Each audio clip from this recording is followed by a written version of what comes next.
So being a medical professional, one kind of happiness you may have when you treat a patient and you see them having some good outcome, that is one. But more specifically, being a public health professional, like if you see the community happy, okay, so this is something that you can consider as an achievement or happiness for a professional. And also being a faculty here now, I would say that happiness of the students is something more for a faculty also. What might be the reason of growing AMR? Okay, so this is quite interesting. The first antibiotic was penicillin. It was discovered in around 1928. If I have some infection and if I treat that person with some antimicrobial drugs, what will happen? All the sensitive bacteria will die. Okay. If a person is having some infection, it is the fact we treat the person, we kill the sensitive bacteria, and there could be a little number of bacteria which are resistant to the antimicrobial drug that can remain in our body, that could be killed naturally by our body immunity also. But the problem lies when the use of antimicrobial drugs become extensive. People started using antimicrobial unnecessarily. People started using antimicrobial for agriculture purpose, mostly for the farming purpose, like for livestock farming, they use antimicrobial for a better growth.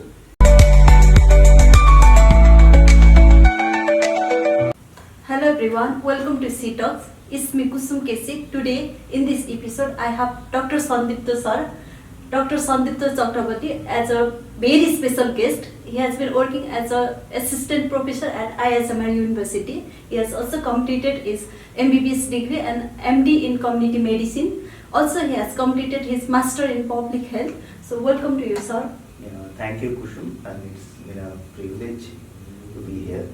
Okay, thank you so much, sir, for your time and accepting our request.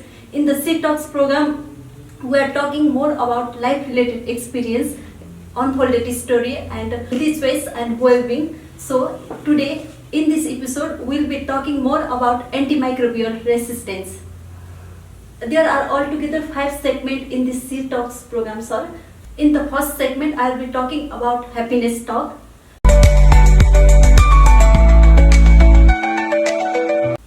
For medical professional, disease prevention and healthcare might be the talk of the town. So, sir, I am wondering to know about what is happiness for you. Okay, so happiness comes from different sources. Now, as it more specific to the work experience, work life, so I'll focus on happiness which I have from my work life. Okay, so being a medical professional, one kind of happiness you may have when you treat a patient and you see them having some good outcome, that is one. But more specifically, being a public health professional, like if you see the community happy, okay, so this is something that you can consider as an achievement or happiness for a professional. And also being a faculty here now, I would say that happiness of the students is something more for a faculty also. Okay, sounds great. So if I had to recall one aha moment in your career, which one would you like to recall? Okay.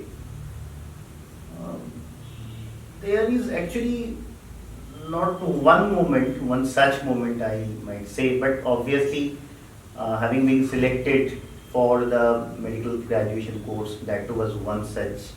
Again, if I say like having got the opportunity to work in peripheral setting, which once I thought of working like in some remote places or maybe working in some humanitarian organizations that I've done earlier, those were like kind of aha moment for me. Okay, you have worked in development and humanitarian sector. How long have you worked in that area? Okay, so like after my graduation, I had clinical. I was working as a clinician for a few days, and then I moved towards research and public health sector, including the humanitarian medicine. So altogether, if I consider for public health and humanitarian medicine, so it is around 10 years now. Okay, apart from my clinical experience. great. You have both the medical as well as humanitarian sector experience. Yes. Yes, so what inspired you to pursue your career in public health after the completion of medical degree? Okay. I'm wondering to know more about it. So I would say that this is my experience while working. Okay, so in my initial days when I was working as a clinician purely, so I could realize that there are so many aspects. If you talk about health, something which is bigger than the medicine, na? Yes, sir. So it requires involvement of the society, the capacity of individuals, their awareness. Okay. So then I was motivated with the fact that if I can't understand the society, the social factors, then yes, I may treat from my end. I can give them the awareness, or based on the knowledge I have, I can prescribe some medicine, but that will not ensure the well-being of the society as a whole unless and until I have the understanding and I can work with those roots also. So that requires something beyond my medicine knowledge. Okay. So that was the time I thought that I would like to explore the society. And just after completion of my MBBS and working few days in the clinical field, I started doing the thing that exploring the society. So almost for next 8 years, I work with different organizations. That could be private setup, that could be a pure public health setup, that could be a research area, and across working during my work in those organizations. Yes, sir. So I traveled a lot. Okay, I stayed very remote places also. Okay, that actually gave me a lot of experiences. And after that, when I actually did my MD and MPH, I could realize that those things like the social determinants of health, the community involvement, so that was there actually in my initial days of work experience. Okay, sir. Thank you for sharing. So, as you know, antimicrobial resistance (AMR) is emerging as a global public health issue. Yes. So, many of the community people are unknown about it. So, how can we make understand community people about it? Okay. So one thing, again I'll talk a bit academically, that something we call a threat perception. So when we talk about some risk factor, Yes, sir. then we would like to understand the threat perception regarding that risk factor, that how much it could be dangerous for an individual or maybe for the community. So standing today, if I want to talk, say some of the youngsters today, Yes, sir. they might say that non-communicable diseases, cancer, and sometimes diseases like the emerging infections like we have COVID a few years back. So those could be the most important killer, or those are the factors that could lead to morbidity also. But if we want to have a projection over the next 2 to 3 decades or even more, so there are some projection that by 2050, the problem of antimicrobial resistance would be the biggest killer in our world.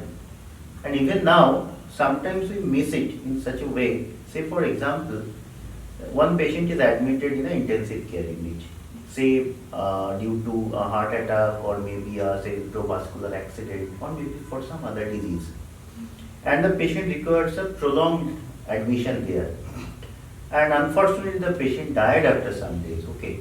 So generally, we thought that okay, this is due to the main disease, the basic disease. But unknowingly, in some cases, it is actually the antimicrobial resistant, that is the infection from a resistant bacteria that caused the death. Thank you, sir, for the meaningful insight. And now I would like to jump in the second segment. We'll be talking about real talk. So, in your opinion, sir, what might be the reason of growing AMR? Okay.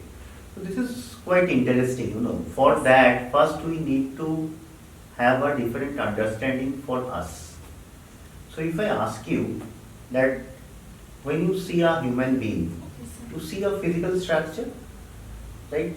Yes, sir.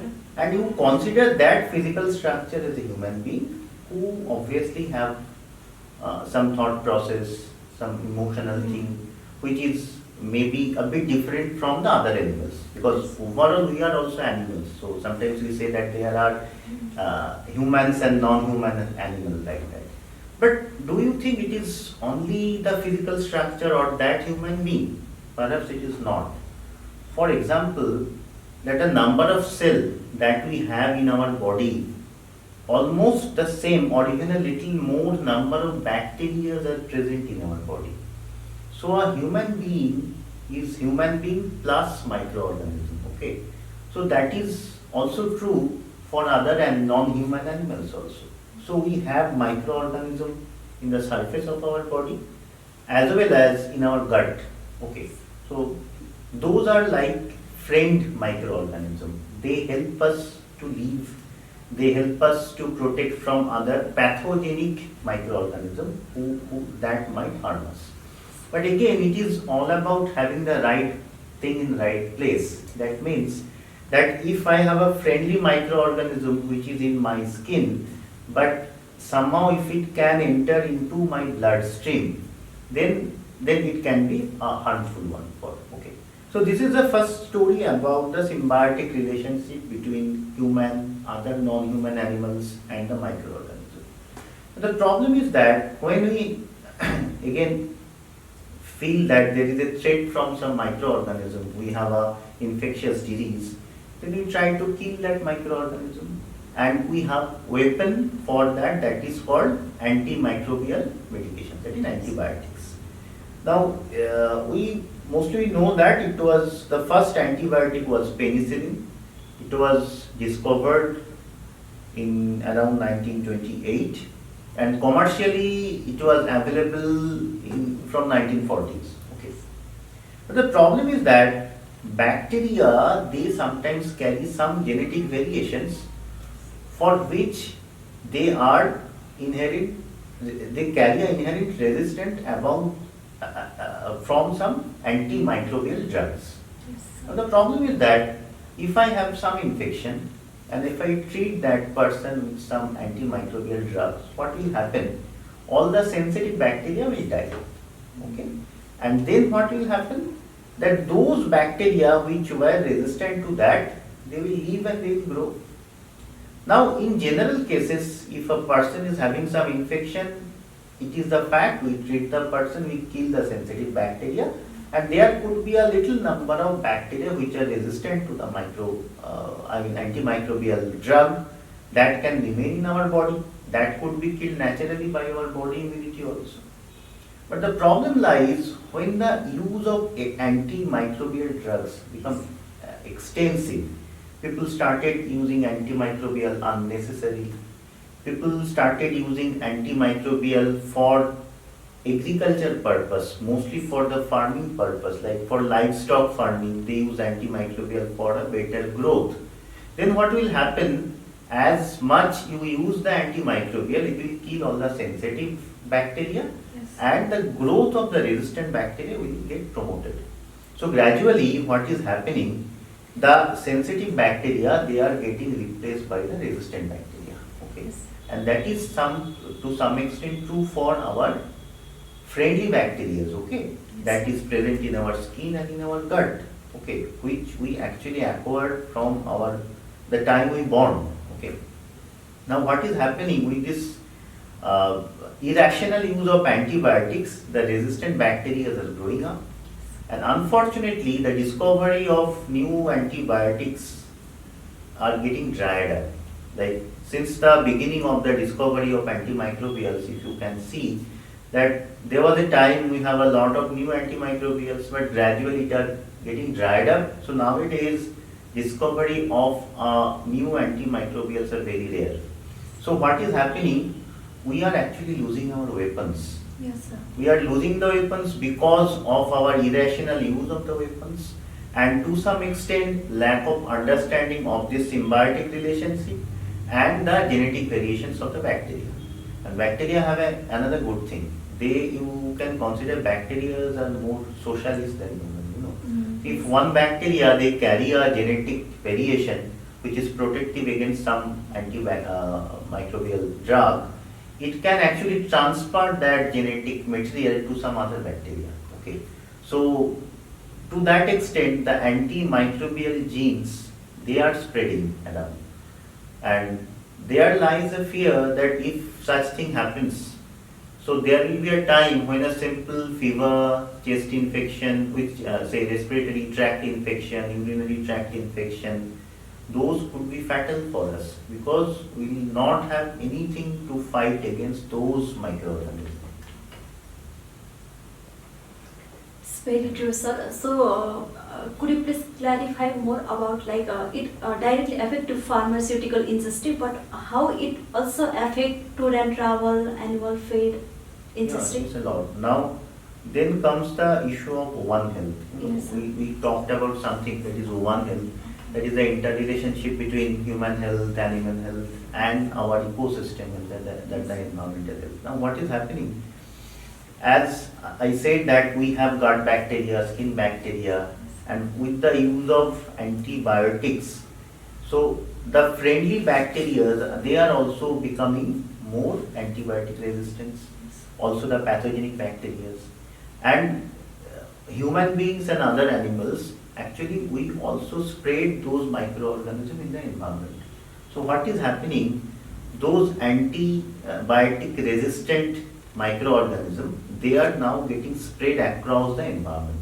Okay. Yes, sir. So as it is getting spread, so the new infection that we are getting, that could be already antimicrobial resistant infection. Now with that, what will happen, there will be more chances of local cluster of cases, maybe epidemic of antimicrobial resistant infections. Yes, sir. So if such thing happens, so first of all, it can have some economic effect on the tourism or trades.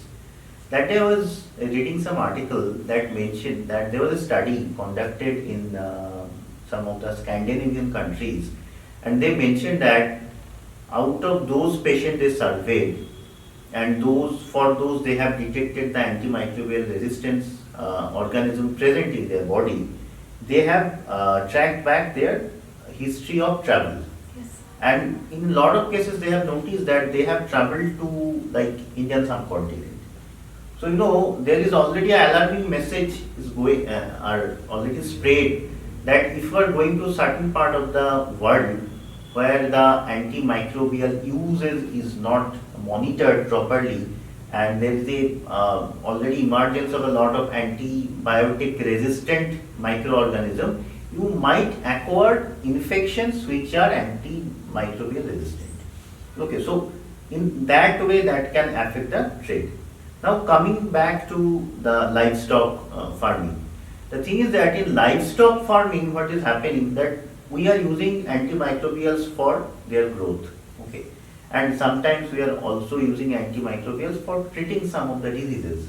Now, as much as antimicrobial will be used, mostly irrationally, what will happen that the animals will also carry antimicrobial resistance bacteria and other organisms, and also what will happen that will get spread in the environment.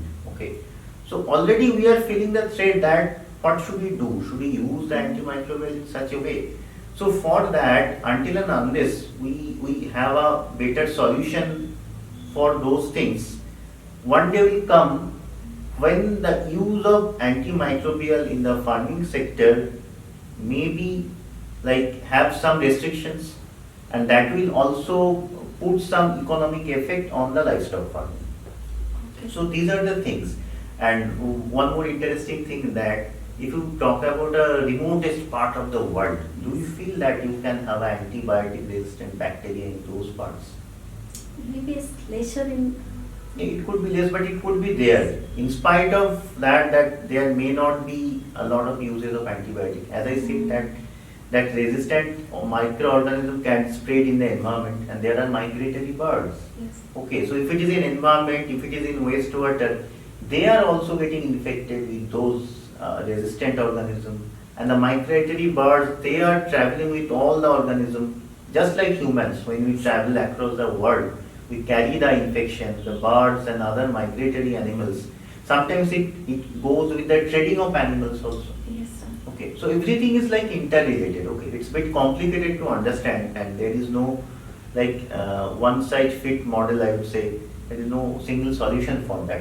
Yes, sir. But it can affect everything, like health of human, animal, environment, trade, human travel, a lot. Yes, sir. Thank you, sir, for the clarity. So I'll jump in the third segment. In the third segment, we'll be talking about behind the scene. Sometimes we misuse the antibiotics. We are not using the full course of antibiotic. Sometimes we stop the use of medicine. So in your opinion, is there some misconception people still have about the antibiotics? Indeed, like as I said earlier, the threat perception of antibiotic misuse is almost nowhere. And even if you know that okay, that might cause some harm, we generally ignore considering that will happen sometimes when maybe after 30 years, 40 years. Okay. Yes. But people should understand that, and the understanding actually it should be from our side, from the public health specialists, other who all are involved in the health sector, in the health systems. Okay. So first of all, in our country, Yes, sir. people can take antibiotic without any prescription. Prescription, yes, There is very no true. such restriction in reality. So that is one problem. People go to the medical shop, they talk about some of their problem. Even though that could be a viral origin, might not need antibiotic therapy, sometimes the shop owner, they just give some antibiotics. And again, out of the knowledge what they do, they give antibiotics maybe in a half dose or maybe even lesser than that. Yes.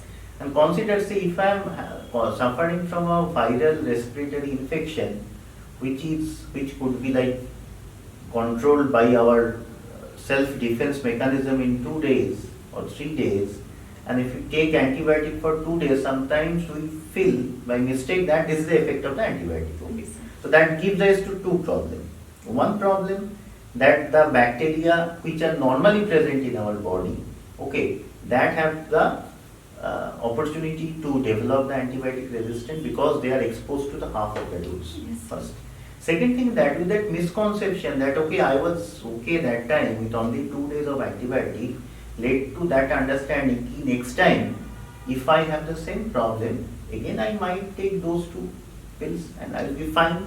So there are problems from the end of the pharmaceuticals, from the side of the community that who are taking the medicine. But moreover, this is the responsibility of those people who are working in the health sector to make them aware. Okay, because even sometimes it become a kind of practice that if some patient comes to me and like sometimes you feel okay, it's better to give some antibiotic in benefit of doubt that that could be a viral or bacterial infection. Okay, so we should have that understanding that a lot of infections are of viral origin, where antibiotics have no role. And mostly it could be treated with other supportive therapy, and it takes time. There is no magic. Yes. That I can't expect that if I have a fever or cough or runny nose, it will just go away within few hours. So that awareness we should generate among the community, and from our end also we have to be very much judicious that what antibiotic we use, when it should be used, and in case of hospital there has to be some antibiotic stewardship program, like antibiotic policy that will guide the physicians based on the data that talks about the antibiotic resistant pattern, about the antibiotic uses, that what kind of use antibiotic we should use. Okay. Yes, sir. So it is necessary to complete the full course, antibiotic course? It is necessary to complete the full course because the bacteria are like that. If you attack the bacteria with half dose of antibiotic, they will learn that which is the killer thing. And if some of them died and some of them are not, then apart from those who are already resistant, that is fine. Those who are not, those who are sensitive also, they might acquire the genetic variation that could lead to antibiotic resistance. Okay, sir. It's very clear. So do you want to share a life-related case which if you have encountered? related to antibiotic resistance? Okay, so two examples I could give. Okay. Because sometimes a lot of my relatives, they call me for some minor ailments, okay. And I have seen that even if I suggest them, you need not to take any antibiotics, just take, say for example, some mild fever, runny nose and cough, just take some anti-allergic, do saline water gargling, take a lot of water, okay. But again, if I receive the call in the morning, at the end of the day, they call me again to ask that should I take an antibiotic or not. This is one thing. And another thing that I said, which is sometimes we may overlook, I have seen some of my near and dear who are admitted in hospitals in intensive care unit due to some other problem, maybe say stroke, okay, kind of thing. And after the prolonged hospital admission, like with exposure to infections in the hospital, perhaps they developed some infection which are antibiotic resistant. Okay. And the death I can attribute or link to the antibiotic resistant infection also. Although I know in the death certificate it would have been written the primary cause. Okay. So maybe it is a cerebrovascular accident. But perhaps it could be the result of prolonged admission and exposure to antibiotic resistant bacteria which cause the ultimate fatal outcome. Okay, sir. So, in your opinion, what will happen if AMR outbreaks in hospital and community setting? So if you talk about hospitals, Yes. there are already evidences. So in some part of the world, we know something called as a superbug, the kind of microorganism which is not at all sensitive with any of the available antimicrobial drugs. Okay. So as the things will progress, as more such infection, such resistant organism will be there will be more casualties, like more mortality related to antimicrobial resistant organisms. Okay. And now if you talk about community, already there are like evidences that there are some specific type of AMR gene carrying bacteria which are also there in community. It is not only in the hospital setting, okay. It could be in community setting also. And again, I was reading something few days back and it mentioned that some of the antimicrobial resistant bacteria, they have actually overpowered the hospital, their counterparts in hospital. So it started from the hospital and then we started having the evidence of such antimicrobial resistant bacteria in the community. And now if you go to the community, you will see the community originated, like those bacteria originated from the community with microbacterial resistance. They are more common in hospitals now.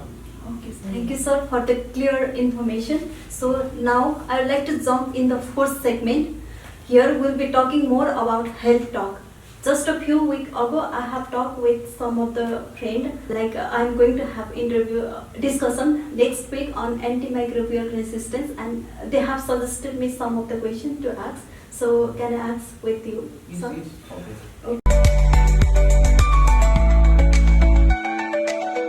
First question: the current weather is changing. If there is cold or flu-like symptom, do we need to take antibiotic or not?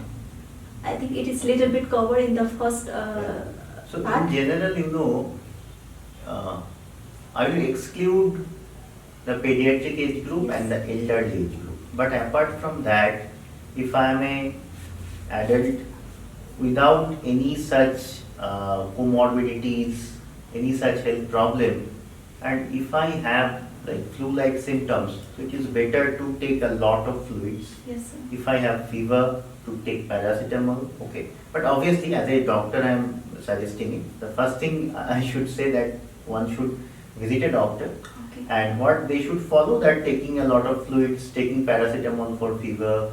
So if it is needed, some anti-allergics, okay, and they can expect that in next few days he or she will be fine. If it is not, then we may consider of giving antibiotics.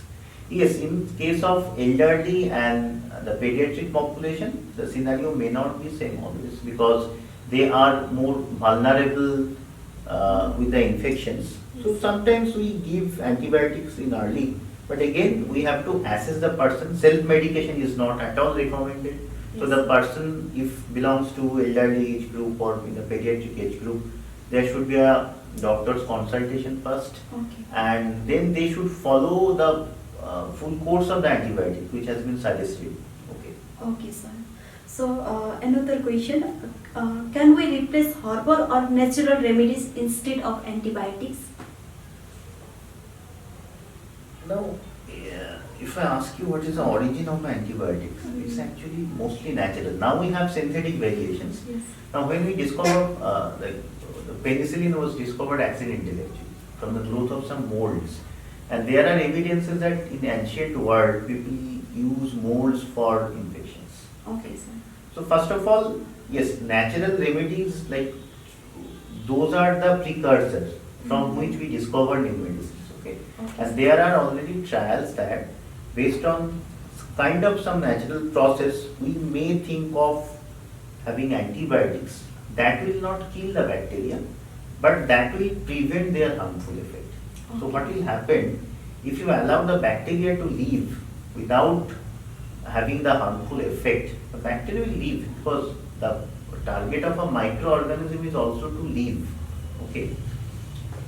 So what will happen in such cases? Perhaps the gene that we are having towards the antimicrobial resistance, the development of new genes will be less. Okay. So that is one way we can think about.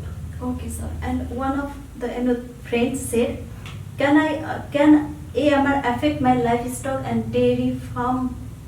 Yes, yes. Okay. Because antimicrobial uses are common there for growth promotion, not only for treating those animals, also for growth promotion. And what is happening, they are having huge exposure to antibiotics. They have a natural microorganism in their body also. They are developing antimicrobial resistance, and that is getting spread in the environment. We are also getting that infection from those natural sources. They are migrated to different countries from animal trade, from migratory birds. Okay. Yes, sir. These queries are from the like-minded public health friends, so Okay. it might be helpful to the community people to understand more about antimicrobial resistance. So I'd like to jump in the fifth segment. Here we'll be talking more about hope talk, like the future of antimicrobial Yes. Resistance. Worldwide, AI and big data are more popular these days. So how these technologies play a significant role in managing AMR? Okay. The first thing is that to deal with any of the health problems, Yes, sir. what we need that data-driven decision making. So first of all, we need to understand the problem. So there could be two different kinds of data. One is based on the prevalence of AMR related infections. Another is the understanding of the genetic variations. Okay. Yes, sir. So for both of the cases, as you know that we are generating a lot of data in our hospitals, in pharmaceuticals, in laboratory, and if we use big data and AI in such cases, it will help us to understand the problem not based on the genetic data analysis and also the public health data analysis. The second part is developing of new strategy where AI could have a big role. Like as I said, that we need to have certain types of antimicrobials which will not kill the bacteria or the other microorganism, but it will cut down its harmful effect. For developing such things, there are basic research is going on, and we are hopeful that we might have those things in future. AI also have a big role here. Yes, sir. Okay. And obviously, with the help of AI, you may plan something for awareness generation, which is much more needed. We are lacking a lot in that field. A lot of people don't even know what is AMR. Yes, good idea, sir. In your opinion, how the healthcare professional and researcher contribute to solving the crisis of AMR? First of all, it is a problem related to one health. Yes. So it has to be multidisciplinary, inter and intradisciplinary in all aspects, like not only individual or researcher from human health, but also from animal health, environmental specialists. They need to come up and work together. So first, we need to understand the exact mechanism. Although I have mentioned some of the mechanism, but even my understanding, the understanding of the bigger world who are actually specialists in this field, it is not complete. Okay. So we need to understand the mechanism of the spread. So for that we need experts from multiple disciplines. The second thing is that awareness generation. This is one component, one public health approach that we can have. That through awareness we can cut down the irrational use of antibiotic uses. We can have some kind of restrictions after convincing the policymakers on that field. Another part is the basic research, that is development of new type of antimicrobials which will act in a bit different way, that will prevent development of further antimicrobial resistant organisms. Okay. Another public health measure, you can say that we can promote vaccination. Vaccination is helpful in such a way that if I am vaccinated against such a specific microorganism, then I will not have the disease. And even if I have, in some cases, that will be mild form, in a mild form. So I need not to take the antimicrobials in that case also.